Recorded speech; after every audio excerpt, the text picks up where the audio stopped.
Começa agora. Diário Econômico Original.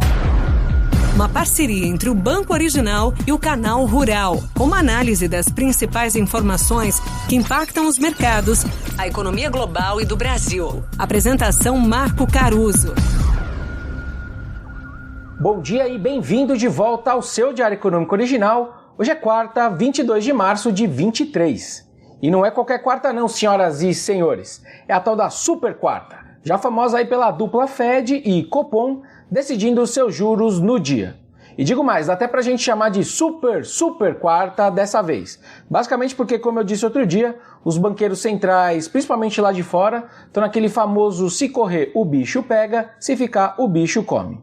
Se o Fed, por exemplo, não sobe os juros e até mesmo entrega os cortes que o mercado precifica para o resto do ano, ele até poderia ajudar a aliviar essa sangria de depósitos dos bancos regionais americanos.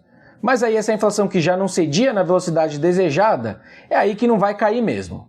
Além da desconfiança de alguns depositantes, os bancos americanos também perdem depósitos porque os caçadores de rendimentos, digamos assim, têm saído.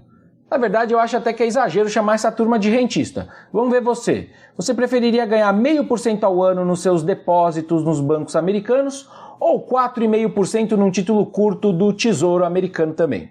Porque é exatamente isso que a gente tem hoje por lá. Ou seja, depois da quebra do SVB, existe um custo extra para a economia subir mais os juros que o Fed, obviamente, vai levar em conta hoje e nas próximas decisões. Então são três escolhas possíveis, digamos assim. 1. Os bancos não sobem os rendimentos das suas poupanças e continuam perdendo depósitos. 2. Eles aumentam essas taxas, mas perdem lucratividade.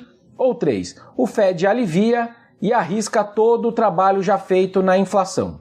Meus 5 centavos de contribuição nesse assunto eu já dei aqui.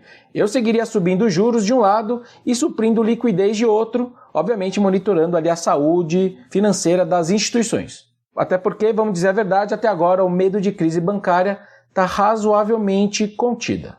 Vamos ver como o Powell então se sai nessa escolha de Sofia. Em 1982, a Meryl Streep levou como melhor atriz, mas a jogar pela performance do Powell nas últimas sessões de perguntas e respostas, nas últimas reuniões, eu não esperaria uma grande performance dele. Na dúvida, eu acho que ele vai deixar as portas abertas para qualquer tipo de decisão daqui para frente, inclusive ali inclinado a menos juros mesmo. O Copom hoje no fim do dia vai ter parte do gabarito em mãos, já que anuncia sua decisão só no final do dia e ainda ganhou uma ajudinha extra ontem na sua decisão. Em entrevista, o presidente Lula anunciou que o marco fiscal, no fim, só vai ser apresentado na volta da viagem deles para a China. Mas não sei antes, obviamente, renovar suas críticas ao BC com ecos ali do ministro Haddad. Os juros pioraram nessa, mas aliviaram depois com a afirmação do ministro Rui Costa de que Lula aprovou os nomes dos novos diretores do BC que foram indicados pelo Haddad. Como o ministro vinha mantendo conversas com Roberto Campos sobre esse assunto, especula-se então que os nomes têm um ok dele também. Sobre o Copom, eu vou checar essencialmente 3 coisas no comunicado que sai agora no final do dia.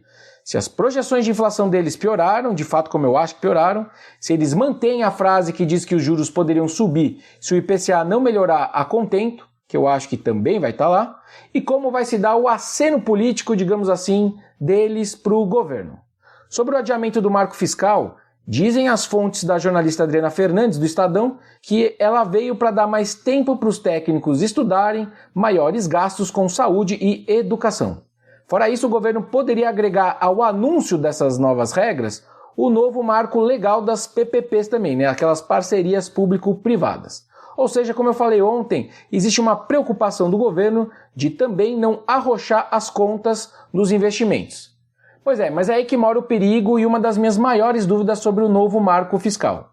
Grosso modo, 85% das despesas federais são obrigatórias pela Constituição. Se existe a receita, a despesa está dada. Ela acontece. Nos outros 15%, grosso modo também, estão os investimentos públicos. Mas eles não querem cortar os investimentos. Ok.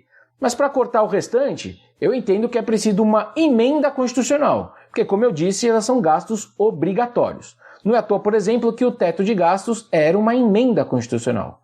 Mas já se sabe desde a PEC da transição que esse novo marco fiscal vai ser apenas um projeto de lei complementar, ou seja, muito mais frágil jurídica e politicamente. Enfim, mas agora temos mais alguns dias desse samba de uma nota só fiscal. Vamos ver. Bom dia, bons negócios e sorte sempre.